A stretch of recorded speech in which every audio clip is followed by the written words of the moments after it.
दुनिया को नहीं भारत का इस गान सुनाया है हमने, दुश्मन के घर में घुसकर ही जश्न मनाया है हमने। धर्म पूछकर बहनों का सिंदूर मिटाया था तुमने, उसी मिटे सिंदूर को ही बारूद बनाया है हमने, उसी मिटे सिंदूर को ही बारूद बनाया है हमने। इन आतंकी ताकत पर भारत की खुददारी अड़ती है, इन आतंकी ताकत पर भारत की खुददारी अड़ती है।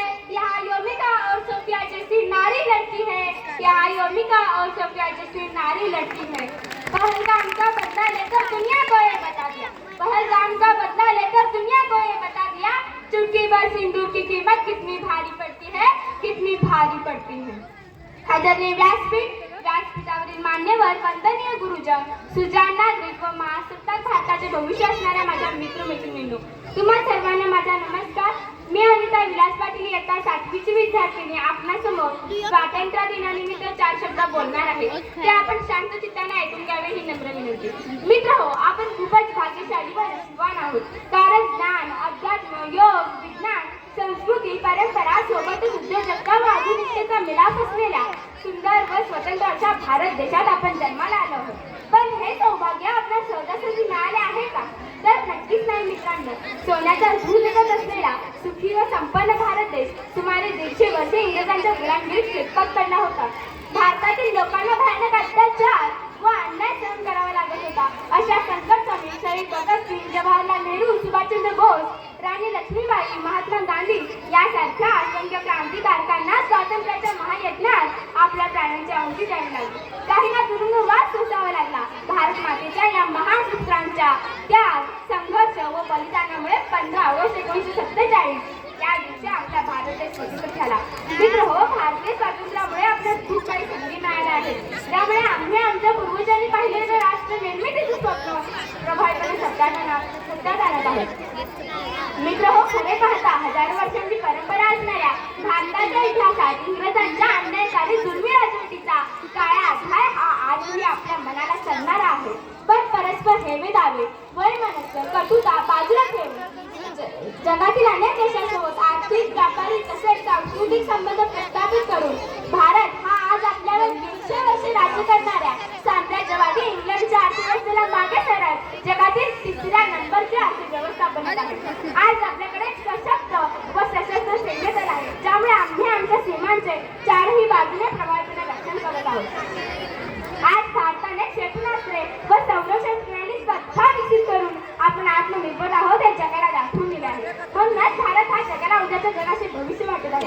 पण जो असमाधानाचा व संघर्षाचा सूर निघत आहे त्याला आपणच जबाबदार आहोत। मित्रांनो, आपल्या स्वातंत्र्यवीरांचं एक स्वप्न होतं, ते स्वप्न होतं स्वतंत्र, सुंदर व विकसित भारताचं। परंतु ते स्वप्न आज ढासळताना दिसतंय, कारण महासत्ता भारताचा भविष्य असणारा आजचा आपला तरुण, ज्याच्या खांद्यावर जबाबदारी आहे राष्ट्र निर्मितीची, ज्याच्या खांद्यावर जबाबदारी आहे महासत्ता भारत घडवण्याची, तो आजचा आपला तरुण सोशल मीडियाच्या जंजाळात व निरनिराळ्या व्यसनांमध्ये वाहवत जाताना दिसत आहे। गुटखा, मावा, तंबाखू, सिगारेट यासारख्या मादक पदार्थांचे सेवन करून रस्ते, सार्वजनिक जागा स्वच्छ करताना दिसत आहे।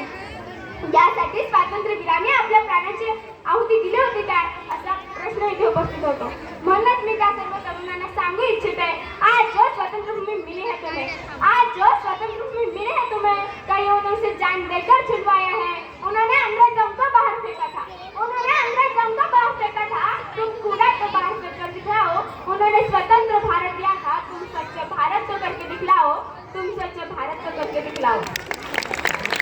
मित्र हो, संपूर्ण जगाला तत्वज्ञान सांगण्याची प्रचंड ताकद व क्षमता भारतीय संस्कृतीत आहे, कारण हे विश्वची मालिका ही संस्कृती जपणारा आपला देश आहे। आपला देश हा असा देश आहे जिथे देशाला देश नाही तर भारत माता म्हणले जाते, अशा या देशाचा आम्हाला सारखा अभिमान वाटला पाहिजे, सारखा अभिमान वाटला पाहिजे।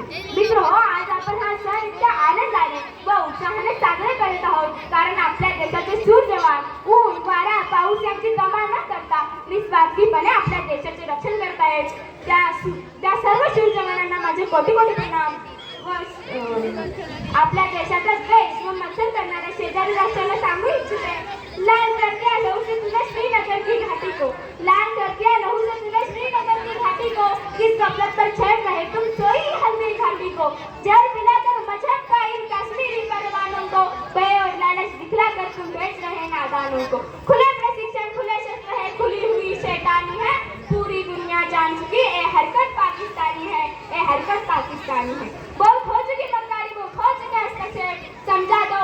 वरना भुनक उठेगा पूरा देश। देश अगर हो गया खड़ा तो क्या होगा एग्जाम इसका तुम्हें अनुमान नहीं होगा।